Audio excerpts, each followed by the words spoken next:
Hola, ¿qué tal? Bueno, pues hoy vamos a hablar de lo que va a ocurrir en el año 2026. Obviamente no tengo una bola de cristal para saber lo que va a pasar, pero hay una serie de fechas previstas y de acontecimientos y de eventos muy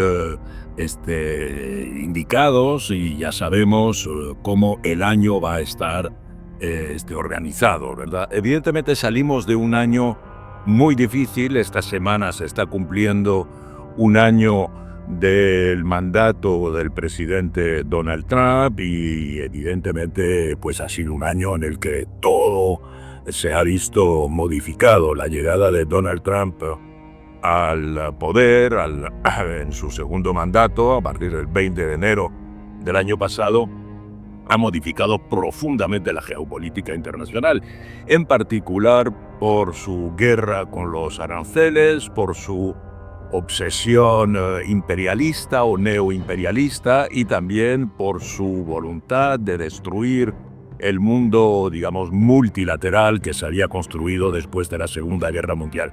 Él mismo ha hecho una cantidad de intervenciones, como sabemos, ha bombardeado Nigeria, Siria, Yemen, Irán, Venezuela, obviamente el 3 de enero pasado con esa intervención, ese ataque intempestivo totalmente ilegal y el secuestro del presidente Nicolás Maduro y de su esposa, la primera dama Cilia Flores.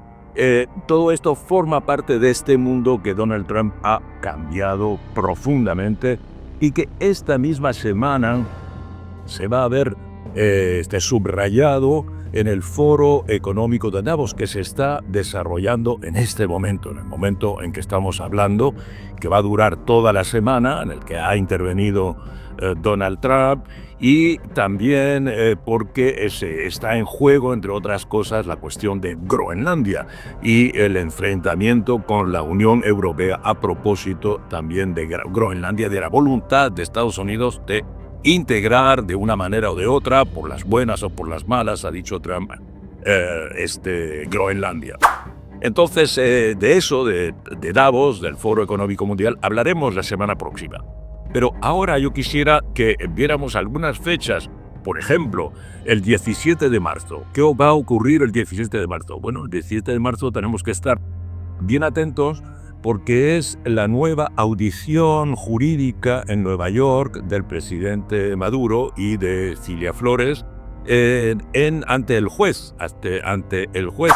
Ya hubo la primera, que ocurrió en torno al 5 de enero, y ahora es la segunda, y el abogado, el jefe del grupo de abogados que defienden al presidente, Barry Pollack, pues va a presentar evidentemente una declaración de inocencia absoluta, no solo de inocencia, sino que evidentemente ha habido por parte de Estados Unidos pues la transgresión de toda una serie de leyes internacionales, la inmunidad internacional de un presidente, el ataque sin justificación contra un Estado, etc. Entonces estaremos atentos al 17 de marzo. También se van a producir, tomas de posesión que nos interesan. Por ejemplo, ya el próximo 27 de enero es la toma de posesión de Nasri Asfura en Honduras.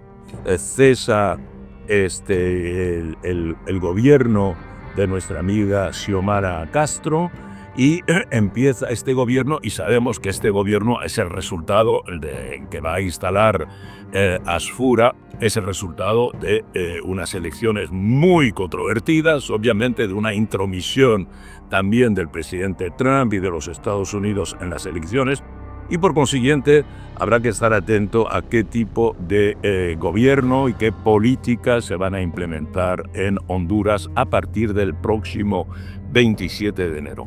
Igualmente en América Latina, muy atentos a lo que va a ocurrir el 11 de marzo en Santiago de Chile. José Antonio Kast, el candidato, el presidente electo ahora de la extrema derecha neoquinochetista, pues asumirá también sus funciones, y es el cese del presidente Gabriel Boric.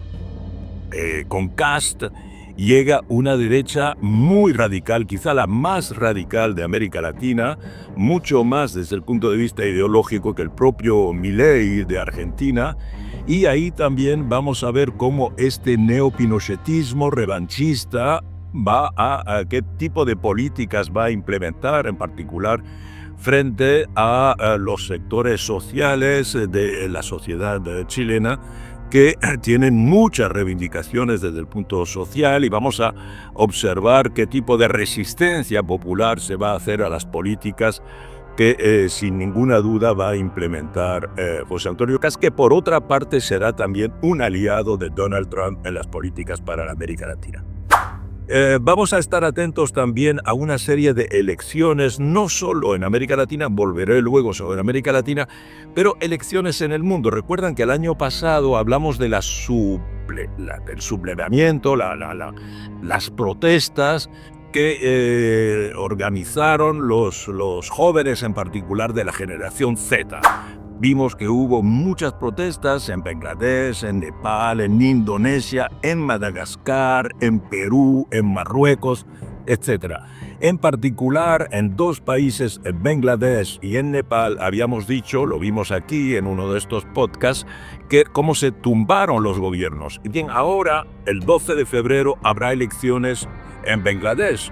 Vamos a ver si esta generación que provocó el derrocamiento de la primera ministra de Bangladesh, vamos a ver si responde a estas ambiciones sociales de esta generación. Igualmente, el 5 de marzo en Nepal habrá elecciones. Ahí recuerdan también que fue una de las primeras grandes protestas de la generación Z, con esta bandera de los personajes de One Piece, esta tira cómica japonesa que tanto éxito y que de manera tan simbólica ha representado las insatisfacciones de una nueva generación que protesta contra la corrupción, protesta contra las desigualdades. Entonces también en Nepal el 5 de marzo hay elecciones y veremos también ahí si estas generaciones están representadas o si finalmente una forma, digamos, de recuperación se produce con partidos que van a seguir representando las oligarquías tradicionales.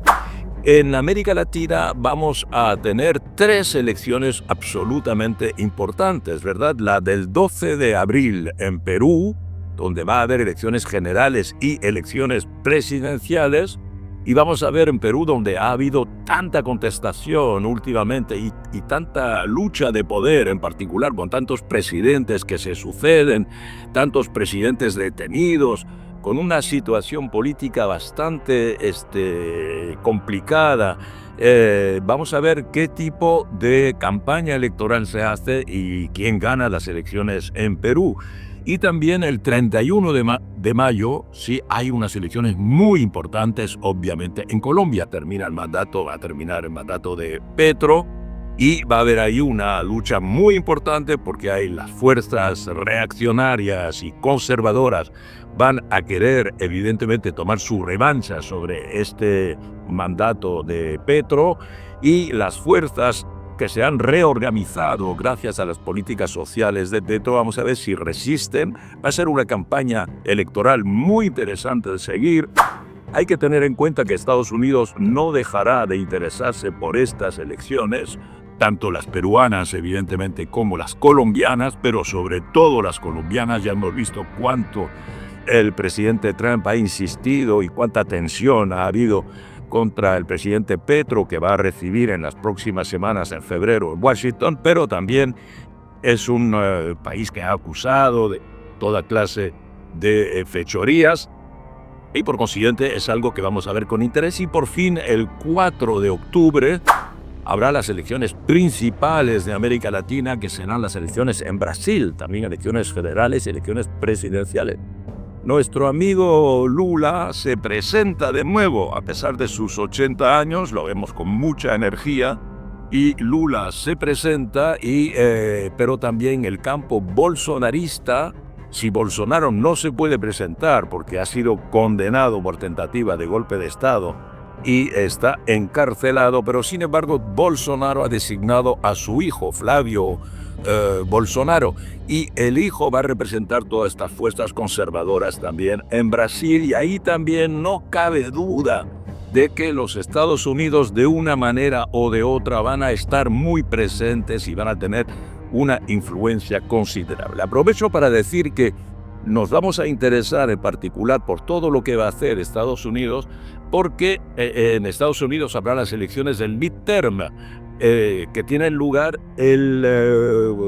estoy viendo aquí mis notas, el 3 de noviembre. El 3 de noviembre tienen lugar las elecciones de medio término. Se elige toda la Cámara de Representantes, que son 435, se elige un tercio del Senado, o sea que son 35 sobre 100, y se eligen también 36 gobernadores, es decir, el tercio de los gobernadores, de más de la mitad, perdón, de los gobernadores de Estados Unidos. Por consiguiente, son elecciones muy importantes. Es muy probable que Donald Trump pierda en la Cámara de Representantes, pierda su mayoría y pierda una parte importante del poder. Por consiguiente, en noviembre, de aquí a noviembre, Trump y su equipo podrán hacer toda clase de fechoría, porque es el tiempo que les queda con poder importante, con poder casi absoluto, como lo estamos viendo, con poder dictatorial, porque controlan la presidencia, controlan la Cámara de Representantes, controlan el Senado y controlan el Tribunal Supremo. Y ahora quiere también controlar la Reserva Federal. Entonces, esto le da espacio y para mayores intervenciones. Tenemos que estar muy atentos a lo que va a ocurrir, pero estas fechas hay que conservarlas. La semana próxima hablamos de Davos. Hasta la semana próxima.